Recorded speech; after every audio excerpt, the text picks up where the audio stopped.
Welcome to MetLife Stadium here in East Rutherford, New Jersey. The Patriots lose a game, frankly, they shouldn't have. 30-27 in overtime to the New York Jets. I'm Mike Petraglia, joined as always by Patriots expert columnist for WEEI.com, Christopher Price. Chris, how did this game get away from the Patriots? Third quarter. They played horribly in the third quarter. They gave up 17 third quarter points. That's part of what we've been seeing all year from this team. They haven't been able to put the ball in the end zone in the third quarter. They haven't been able to stop many people in the third quarter as well. And ultimately, that was their Achilles heel in this one. The Jets put together a few really impressive drives in that quarter. Patriots were able to get back into it. They kicked the game-tying field goal, but just couldn't get it done in the end. Asked Tom Brady after the game about the third down conversions, and he told me, when you go 1 for 11 on third down, you're not going to win many games, even if you have a 21-10 lead. Exactly, and then conversely, the Jets were able to get some really good third down opportunities early in the game. They struggled a little bit midway through. They were able to pick it up again down the stretch. Geno Smith has improved tremendously since this Patriots team saw them in Week 2. As far as the Patriots defense, they were playing without three key players, and Chris, I thought it showed. One of the big reasons they could not protect the 21-10 halftime lead. They were without Aqib Talib, their shutdown cornerback, obviously, and they'll be without Gerard Mayo and Vince Wilfork for the rest of the season in the heart of the defense. What did you think really hurt them? This team has to learn how to play without Vince Wilfork, Gerard Mayo, and Aqib Talib. We don't know how long Talib is going to be out going forward, but talked to Devin McCourty about this in the locker room afterward. This is the kind of thing they have to learn how to play together. You know, they've had a lot of different personnel groups to this point in the season, so that really shouldn't be used as an excuse, but I think it does take time for a defense to be able to come together, especially after losing three key guys like that. Again, they're going to have to learn how to be able to pick each other up defensively going forward. Dante Hightower and Alfonso Dennard, I thought, frankly, were exposed in this game. And it's not going to happen every week, but I thought Geno Smith did a great job getting the Patriots defense to really move laterally.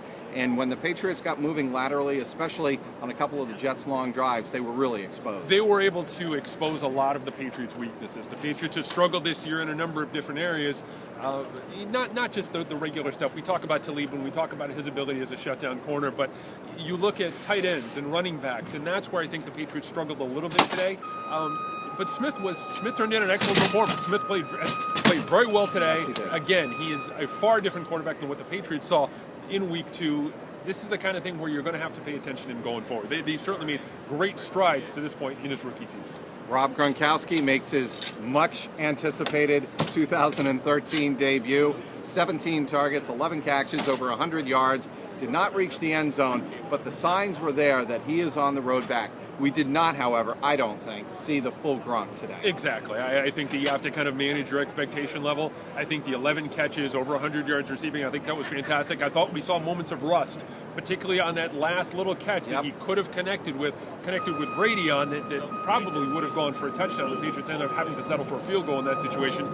So we're seeing situations where it looks like he is back, but he's not all the way back yet. I wouldn't be surprised to see him back to full strength within a week or two, but this was a good first start for him. I was in with reporters, Chris, and after the game he admitted he's not back to full conditioning. He was gassed a couple of times. That's why you saw him come out of the game a lot more than you normally would if he were at full strength. I think he's fully healthy, don't get me wrong, but I don't think he is at full condition, and there's a big difference there. There's a huge difference there. I think you have to look at it from a perspective of his teammates have had 4 preseason games and 6 regular season games to this point to get that conditioning up. Bill Belichick has said it on a number of occasions. You can't just get in football shape just by running around a track. It takes time to build up that endurance, build up that fitness, build up that stamina. Gronkowski is not back yet in that sense, but at least physically, from what we saw today, the back, the arm didn't appear to be a big problem.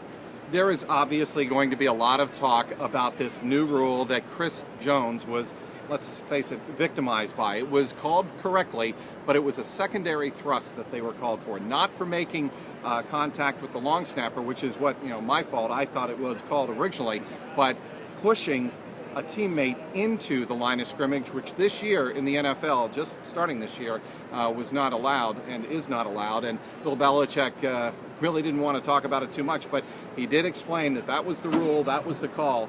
What did you think? They weren't wild about it, but again, that's the rule, that's the letter of the law, and they got flagged for it. I think it's a very rare rule.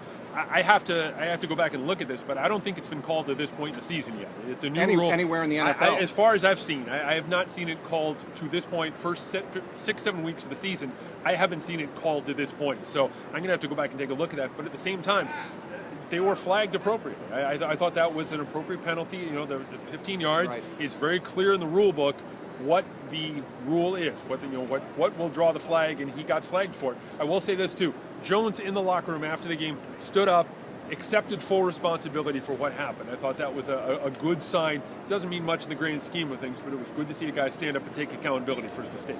I know you're writing about this on WEEI.com after the game. The Patriots let a golden opportunity slip away, Chris.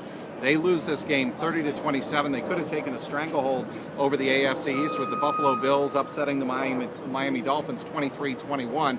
Now the Dolphins come to Gillette Stadium next Sunday, and in what is, I think, a much more important game than before today for the Patriots to really establish themselves in the AFC East. They're still 5-2. They're in good shape, but not great shape, and I think that's what's got to happen next week. They had an opportunity to put some distance between themselves and the rest of the division today, given what happened in the Bills-Dolphins game. You come in here, you post a win, and you could sweep the Jets and really kind of put them in the rearview mirror to this point. Absolutely. The Jets now still have a little bit of life. I know it's very early in the season. We're not even at Halloween yet, but you have to start thinking along those lines. They've split with the Jets. Now they have the Dolphins coming in. That's all of a sudden a much bigger divisional game than what we thought it would be a couple of weeks ago.